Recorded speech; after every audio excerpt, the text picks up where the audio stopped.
Hey, welcome. Today, we're diving into something that's basically the invisible engine of the modern data center, the virtual switch. It's one of those clever pieces of software that really makes cloud computing possible. And by the end of this, I promise you'll get exactly how it all works. So let's get right into it. All right, so to really wrap our heads around the virtual, let's start with something physical that we all know and, well, that we know. A classic office network. Just picture it, a room packed with computers, and they all need to talk to each other and get out to the internet. So, how does that actually happen? How does an email from Sarah's computer in accounting make its way over to David's computer in marketing when they're sitting just a few desks apart? Well, they do it with this box, a physical network switch. The best way to think of it is as the network's dedicated traffic cop. Every single computer is plugged into it, and when one computer sends out some data, the switch looks at the destination address and smartly directs that traffic only to the computer that's supposed to get it.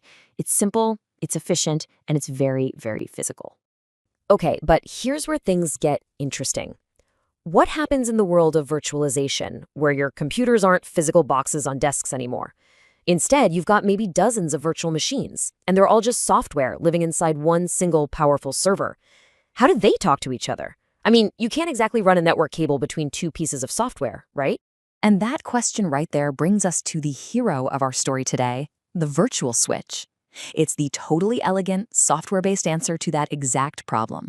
So, at its very core, a virtual switch, or a vSwitch as you'll hear it called, is, well, it's exactly what it sounds like. It's a network switch that exists entirely in software. It runs inside the hypervisor. That's the base level software that creates and manages all the virtual machines. And its whole job is to connect those VMs, both to each other and to the outside world. So, the most crucial thing to remember is this. It is not a piece of hardware.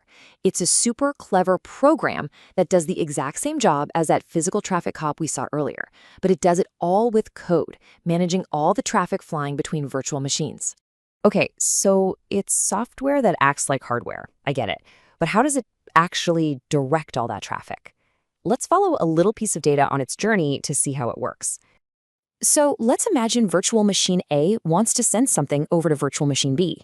The data leaves VMA and immediately hits the virtual switch. The vSwitch instantly reads the data packet's destination MAC address. That's just a unique identifier for any network device. And since the vSwitch knows exactly where VMB is, it forwards the data right to it. And this whole process is incredibly fast because the traffic never even has to leave the physical server. It's all happening inside. So from that, we can see its main jobs pretty clearly. First, it handles all that internal VM to VM communication we just talked about. Second, it connects everything to the outside world by linking up with the server's actual physical network cards. We call those connections uplinks.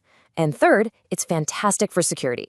It can create totally separate secure zones for different groups of VMs, isolating their traffic from each other. Now, this is where it gets really, really powerful. Because the vSwitch is just software, it has some absolutely incredible advantages over its physical cousins. This is what we call the software-defined advantage. And it's the secret sauce that lets massive cloud providers operate at such an unbelievable scale. Think about it. Need to spin up a new network for a new project? You can do it in seconds with just a few clicks. Want to change up the security rules? That's just a quick configuration change. You can re-architect entire networks, manage switches across dozens of servers from one single screen, and you never ever have to touch a physical cable. This quote really just says it all, doesn't it? The ability to completely reconfigure your network infrastructure without ever having to step foot in a cold data center, that's what makes virtualization so revolutionary. It is all about speed, flexibility, and control. So, what does this actually look like out in a real data center? Let's take a look at a couple of common examples to see how this technology is really used every day.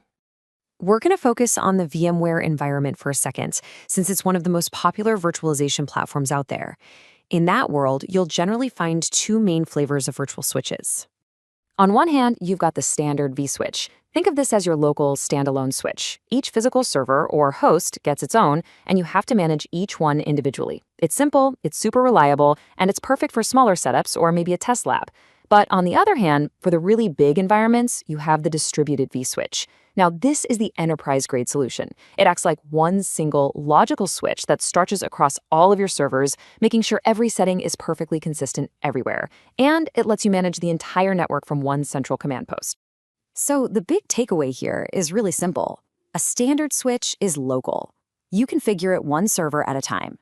A distributed switch is global, giving you a consistent and centrally managed network across your entire system. It really is all about being able to scale up. You know, the virtual switch is just a perfect example of turning a clunky physical piece of hardware into powerful, flexible software. And that leaves us with a final thought to chew on. As this line between hardware and software keeps getting blurrier and blurrier, what's the next physical device that we're going to completely transform into code?